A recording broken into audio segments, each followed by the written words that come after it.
Radio Publique Africaine.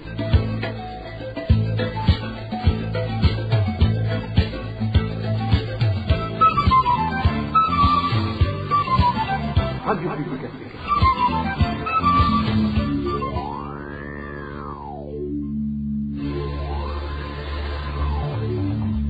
C'est le moment de suivre le journal parlé en français. À la présentation, Inès Gakiza. Nous sommes mercredi 19 juin 2024. Merci de suivre notre édition. Les principaux titres d'abord.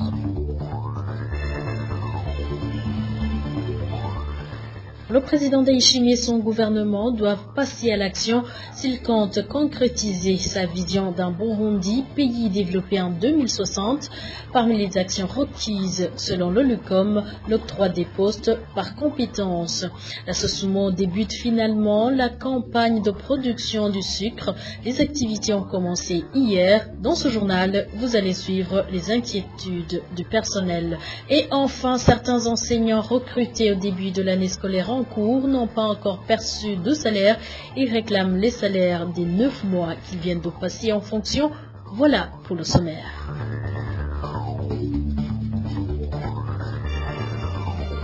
Encore une fois, bonsoir et bienvenue. Sécurité d'abord. Attaque à main armée la nuit de lundi dans le palmeraie du Premier ministre burundais se trouvant dans le secteur Mbanza-Miduha, en commune Lugombo de la province Cibitoke.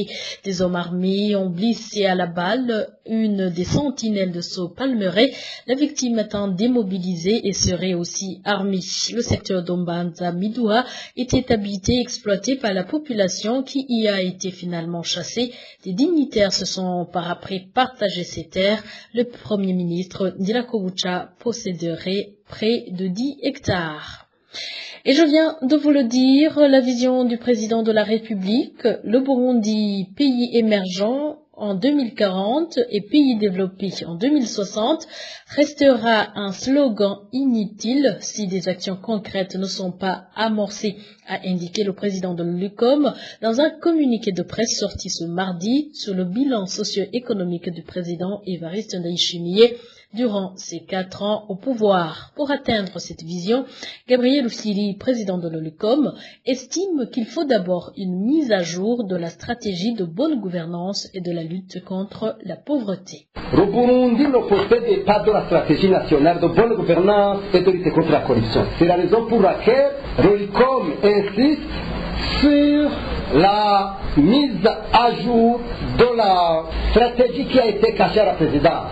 Il y a une stratégie qui a été promulguée par Pierre Nkurunziza, je crois, en 2020, au début, je pense, mais cette stratégie de bonne gouvernance de lutte contre la corruption a été mise dans les tiroirs de la présidence. Jusqu'aujourd'hui, on ne sait pas où se trouve cette stratégie de bonne gouvernance de lutte contre la corruption. Personne n'en parle, ça c'est grave. C'est un document de politique nationale. C'est pas possible. La corruption, la mauvaise gouvernance dans ce pays est devenue un mode de gouvernement. C'est ce que nous constatons. La deuxième chose, comme recommandation, il faut démilitariser les services publics.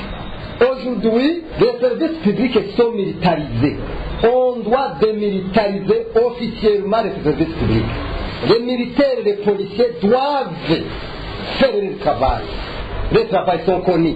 C'est la protection de l'intégrité du territoire et la garantie de la sécurité. Mais pas dans le commerce, pas dans les services publics. Il y a des experts pour ça. La troisième recommandation, la dépolitisation des services publics. Les services publics sont tellement politisés à outrance. Nous voulons que dans les services publics, qu'il y ait des hommes et des femmes qu'il faut, au poste qu'il faut. Gabriel Rufyiri recommande également au gouvernement d'embaucher des experts internationaux et indépendants en vue de la réalisation effective des objectifs contenus dans la vision Burundi, pays émergent en 2040 et pays développé en 2060. Il recommande aussi la séparation des postes politiques aux postes techniques. Et encore une fois, Gabriel Rufyiri, le président de l'Observatoire de lutte contre la corruption et les malversations économiques. Quatrième recommandation, la séparation des postes politiques aux postes techniques. Je pense que vous comprenez ce que je veux dire. Maintenant, il est très difficile de différencier les services qui sont politiques ou qui sont techniques. Tout est devenu politique, malheureusement. Cinquième recommandation, l'interdiction officielle des mandataires politiques et au cadre de l'État d'exercer le commerce. Aujourd'hui, il n'y a plus de secteur privé au Burundi. Tout le monde est devenu commerçant. C'est-à-dire, il n'y a pas d'incompatibilité. Alors que dans la Constitution, d'autres lois montrent réellement qu'il doit y avoir de la séparation du commerce et des cadres de l'État. Vous savez qu'avant, on ne pouvait pas voir un magistrat ou un cadre de l'État en train d'exercer le commerce. Aujourd'hui, tout est mélangé, malheureusement. Septième recommandation, la professionnalisation de l'administration publique dans l'engagement des hommes qu'il faut et des femmes au poste qu'il faut. Je viens de le dire, mais je voudrais le répéter. Engagement des experts internationaux indépendants en vue de la réalisation effective de 22 objectifs contenus dans la vision Burundi, pays émergent en 2040, des pays développés en 2060, à l'instar de l'Office burundais de recherche. Je pense que pour tous, vous savez que pour connaître la réforme et les résultats que nous avons, il a fallu engager un Irlandais, Dino Dokiran, pour la réforme européenne. Nous voulons des experts internationaux pour qu'on puisse avoir les résultats qu'on a eu. Moi, je n'ai pas de problème de voir la régie des ordinateurs, je ne sais pas, au TV, en train d'être dirigé par des experts internationaux pour qu'on puisse avoir des résultats. Parce que ce qu'on veut, ce sont les résultats. RPA. 9 mois après le début de leur carrière, certains enseignants n'ont pas encore perçu de salaire, alors que certains de leurs collègues ont commencé à être rémunérés. Dans certaines provinces comme Bujumbura, ces nouveaux enseignants n'ont même pas encore de numéro matricule.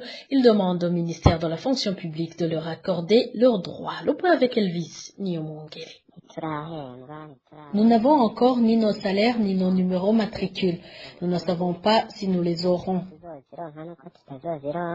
Seuls de nouveaux enseignants embauchés au début de l'année scolaire qui touchent à ça fait dans tout le pays. Ils ont commencé à enseigner au mois d'octobre de l'année passée 2023 après un test de recrutement. Notre source est des enseignants affectés en province de Bujumbura. Dans cette province, au cas de ces nouveaux enseignants, n'a encore eu de salaire ni de numéro matriculé après 9 mois de fonction, alors que les nouveaux enseignants précédaient normalement le premier salaire 3 mois ou au plus tard 5 mois après le début des fonctions. Ces enseignants disent avoir saisi le ministère de la fonction publique au cas rendez-vous précis ne leur a été donné.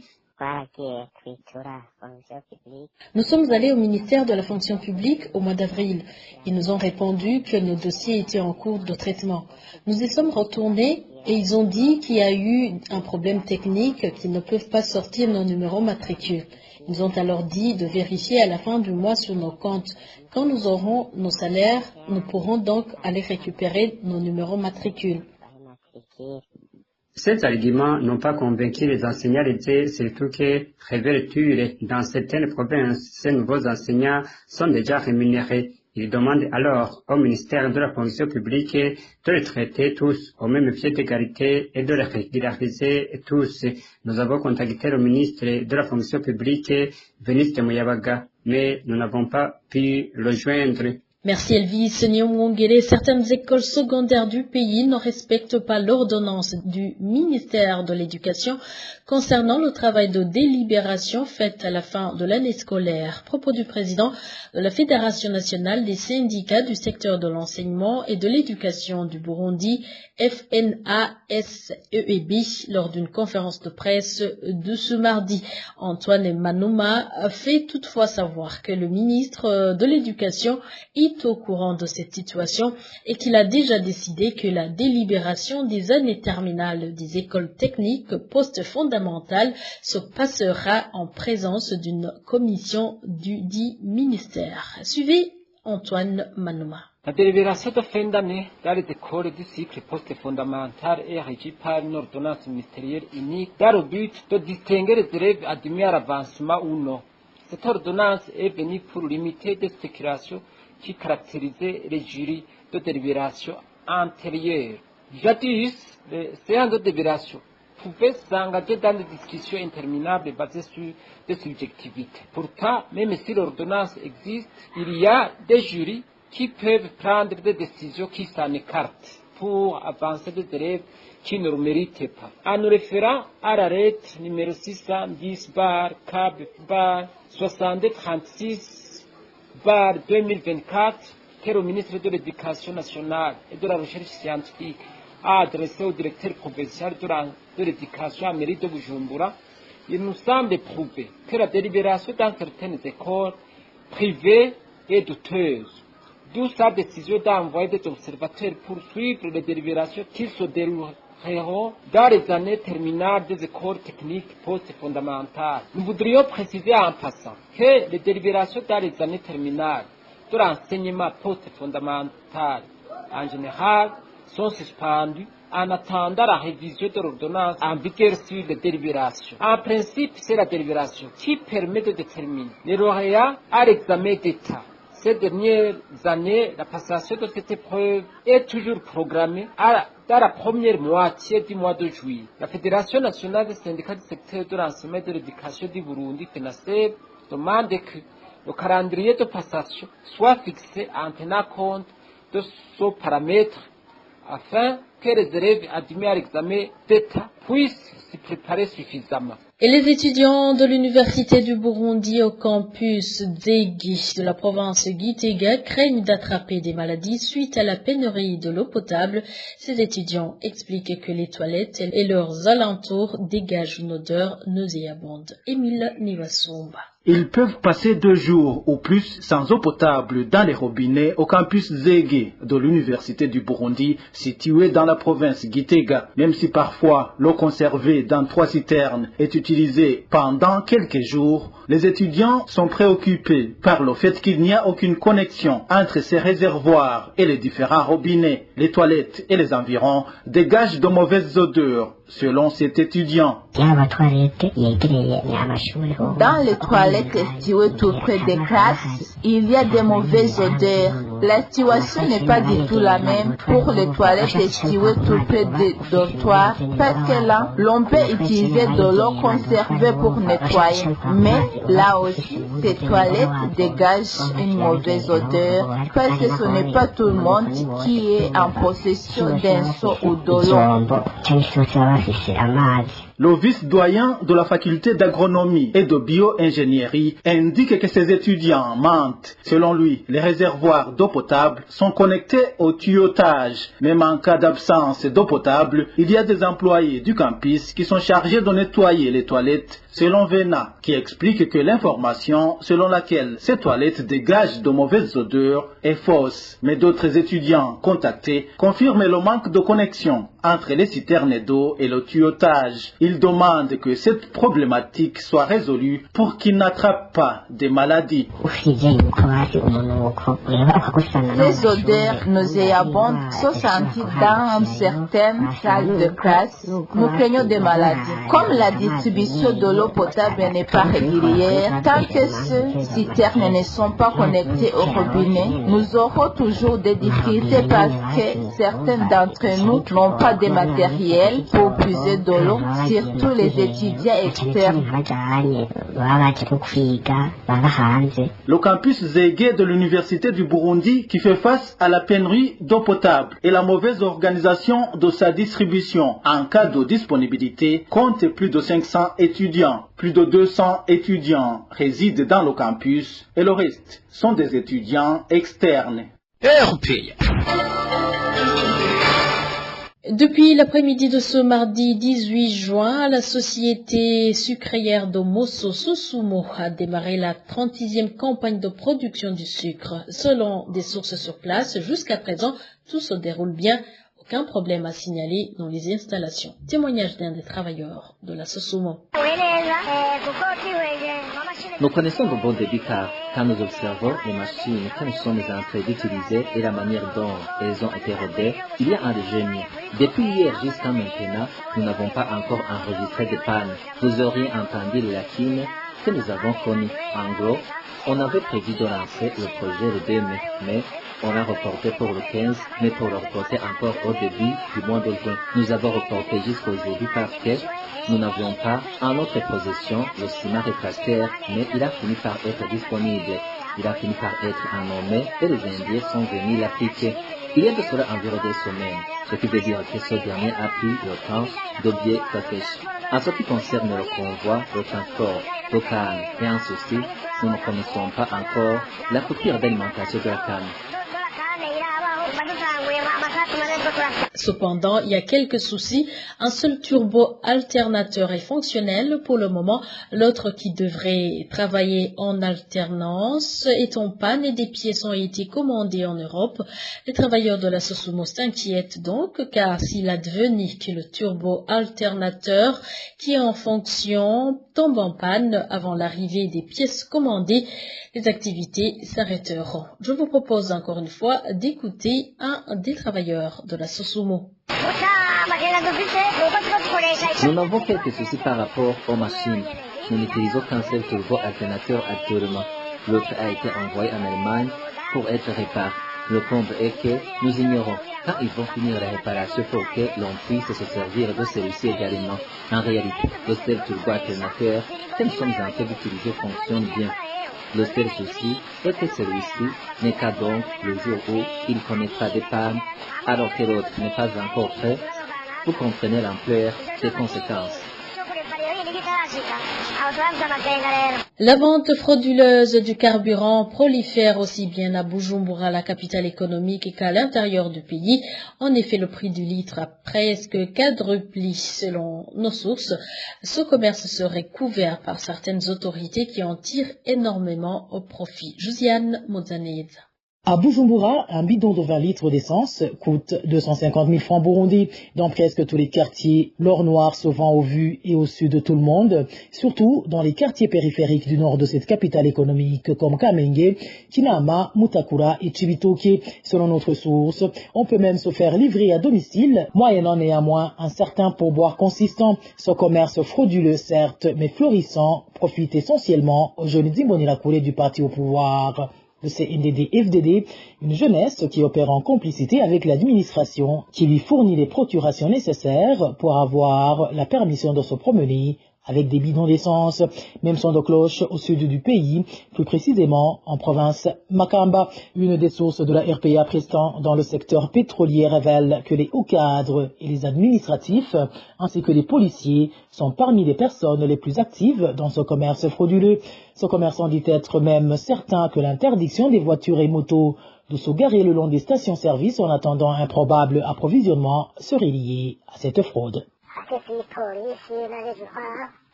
Les camions-citernes déchargent leur cargaison en présence de certaines autorités policières et administratives. Chacun se taille alors la part qu'il veut et c'est seulement après qu'ils informent la population que le carburant est disponible. Malheureusement, le carburant restant ne peut servir plus de 4 véhicules et les gens rentrent bredouilles.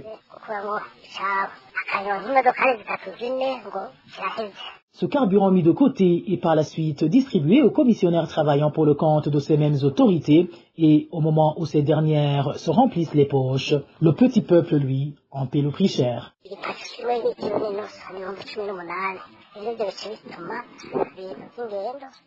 Une bouteille d'1,5 litre d'essence coûte aujourd'hui 18 000 francs burundais. Comme conséquence, le trajet qui s'effectuait à 2 000 francs se monnaie aujourd'hui 10 000 francs. Les responsables de cela sont nos autorités qui stockent le carburant dans leur maison d'habitation, juste parce qu'elles savent très bien que personne ne va oser aller fouiller chez elles. Donc, les commissionnaires mettent l'essence dans des bouteilles en plastique de 1,5 litre chacune. Ils les mettent ensuite dans des sacs à dos et sillonnent les rues et les marchés à la recherche des clients. En province Chibitoke, un léger mieux s'observe ces derniers temps. En effet, 1,5 litre d'essence est passé de 25 à 18 000 francs burundais en moins d'une semaine. Mais ne vous y trompez pas, car ce n'est pas parce que le carburant est de plus en plus disponible, mais c'est plutôt que la concurrence s'est accrue au sein de ce marché frauduleux. Notre source à Chibitoke fait savoir que les fraudeurs de la place ne prennent plus la peine de se cacher. De Nyamitanga à la rivière Rusizi, des bidons d'essence sont visibles le long des routes.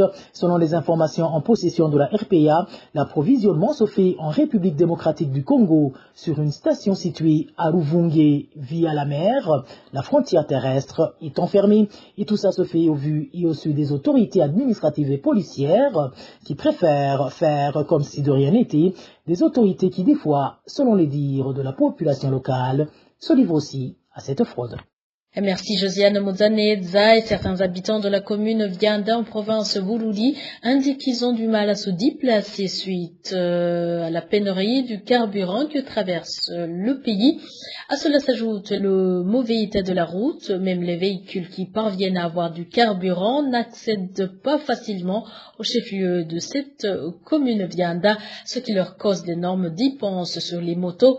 Ils demandent donc au gouvernement de régler ce problème de manque de carburant. Emmanuel Niyongiko. La pénurie de carburant observée depuis un certain temps dans le pays a causé de lourdes conséquences sur la population en matière de déplacement. Les habitants de la commune de Vianda, en province de Bururi, indiquent que le prix du ticket Bujumbura-Vianda est passé du simple au double. Le manque de carburant en commune Vianda nous a causé des conséquences néfastes sur le transport des biens et des personnes. Les prix de transport ont sensiblement augmenté jusqu'au double. C'est pour dire que de Bujumbura jusqu'au chef-lieu de la commune Vianda, on payait 15 000 francs, mais aujourd'hui on arrive à 30 000. À cela s'ajoute le mauvais état de la route. Même les véhicules qui parviennent à avoir du carburant n'accèdent pas facilement au chef-lieu de la commune, ce qui fait que les habitants dépensent énormément sur les motos.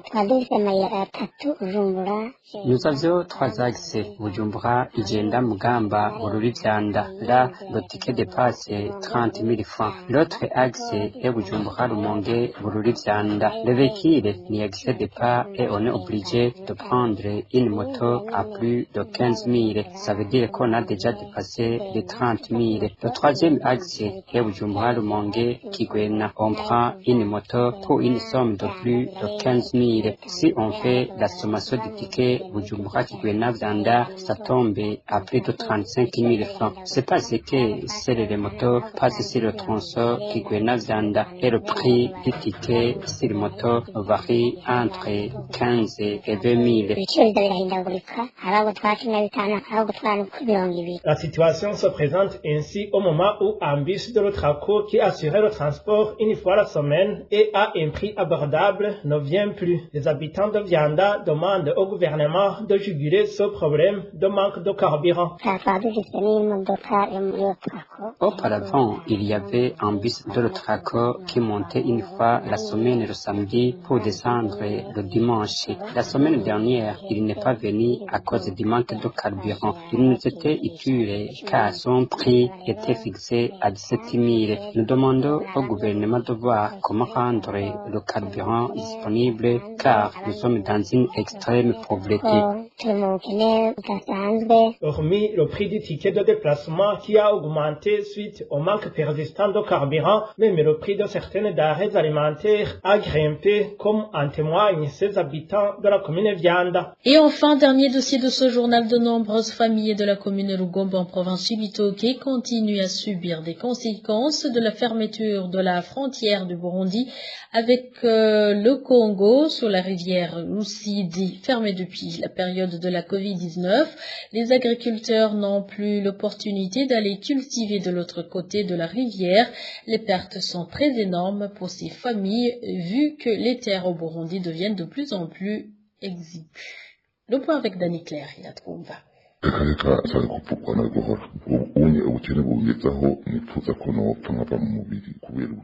La voix que vous venez d'entendre est de l'un des habitants de la commune Lugombo qui exerçait ses activités agricoles en République démocratique du Congo. Comme il a révélé au micro de la RPA, depuis la fermeture de la frontière burundo-congolaise et de Cibitoke, ça fait à peu près 5 ans, tous les habitants qui faisaient leurs activités agricoles au Congo sont dans une désolation totale. Selon cet habitant, lui et les autres gagnaient leur vie grâce aux activités qu'ils exerçaient au Congo. Donc aujourd'hui, ils ne comprennent pas pourquoi la persistance de la fermeture de cette frontière, alors qu'il n'y a aucun problème entre le Burundi et la République démocratique du Congo.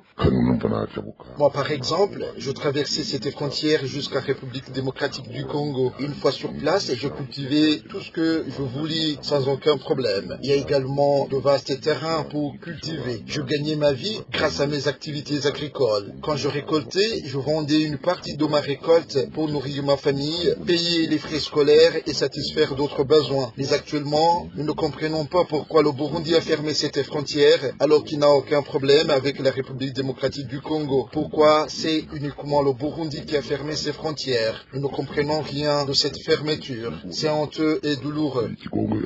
Pire encore, les conséquences liées à la fermeture de cette frontière ne cessent d'augmenter chaque jour. À part que la dite population est dans une pauvreté extrême, actuellement, ils disent qu'il est tellement difficile de nourrir leur famille, au point que certains ne peuvent même plus payer les frais scolaires de leurs enfants.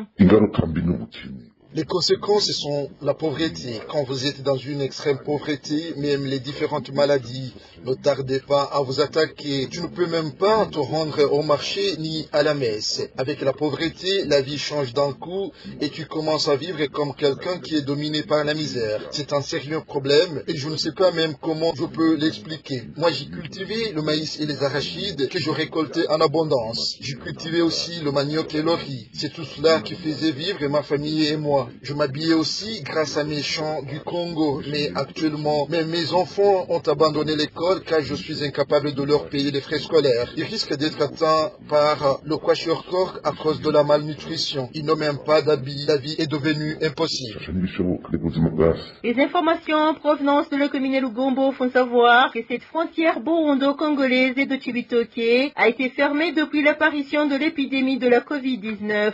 Dès lors, la dite frontière n'a été jamais réouverte, même après cette pandémie. Ainsi, la population demande avec insistance au gouvernement burundais de réouvrir cette frontière pour qu'elle reprenne ses activités. Et voilà, fidèles auditeurs, nous arrivons à bon port. Merci pour votre fidélité. Au micro, vous étiez avec Ines Gakiza. Excellent moment chez vous.